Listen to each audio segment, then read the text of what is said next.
ఖండకావులు ధర్మబద్ధులైన మా ప్రభువుని అవమానించడం లక్ష్య విహీన కజపతుల వంశీకుడమైన నీకే ధర్మం ఆ వంశంలో నిందించబడ్డారా మీ భక్తులు ఎప్పటికైనా నా చూపుతున్న తెలే అందుకే రాజమహేంద్రవరం జమామందిలోనే ముసీదర్ వారు నిర్ణయం తీసుకున్నారు. బొబ్బిలి కోటని విజయరామరాజుకి ఇస్తామని ప్రమాణం. అదే ప్రామిస్ చేశారు సర్కారు.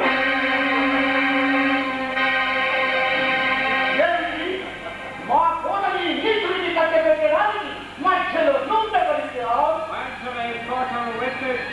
ఖాళీ చేసి మీ ఆడవాళ్ళను పిల్లల ఎత్తుకొని ఎక్కడికైనా బయటలో ఎత్తుకోండి. చెప్పండి అవరైతే మీకు కలపండి ఇస్తాను. నువ్వు ఖాళీ చేయమని చేయడానికి నేను చేతులు ముట్టుకొని కూర్చోలేదు. బుద్ధి లేదు, నా ఉత్తర్వుకు తిరుగులేదు.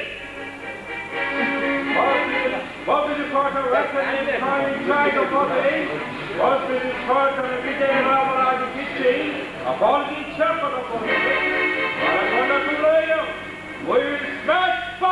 బొబ్బిలి కొండని తిప్పజేస్తాం. ఈ బొబ్బిలి కొండలో చిల్లెళ్ళు కనిపిస్తాం. ఏమన్నావు? మా బొబ్బిలి తిప్పజేస్తావా? ఓరి ముసలి నచ్చ, మా బొబ్బిలి కోటలో చిల్లెళ్ళు కనిపిస్తావా?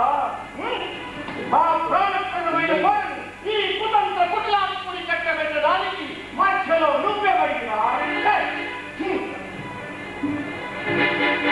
మా బొబ్బిలి కోటను దానం చేయడానికి రాజమహేంద్రవరంలోనే ఈ దుర్బుద్ధికి ధారాదత్తం చేశావా? మా కోటను దానం చేయడానికి నువ్వే పడినా ఇది నీ నాటకాలు తప్పనుకున్నావా?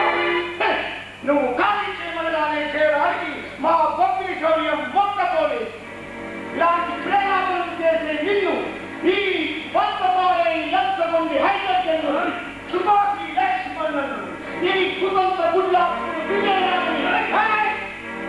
అంతెందుకు మీ సర్వ సైన్యాన్ని నాకు కత్తికో ఖండగా కోసి కాపులకు గద్దలకు వేయడానికి మా బొబ్బిలిలోని ప్రతి సిద్ధంగా ఉన్నారు. మా విజయనగర సైనికుల ముక్కు పాలన కింద మీ బొబ్బిలిలో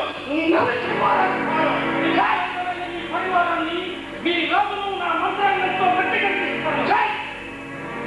పాదాసుల పాదములు నా మీరు మా బొబ్బిలి వీరులకు సాధ్యా?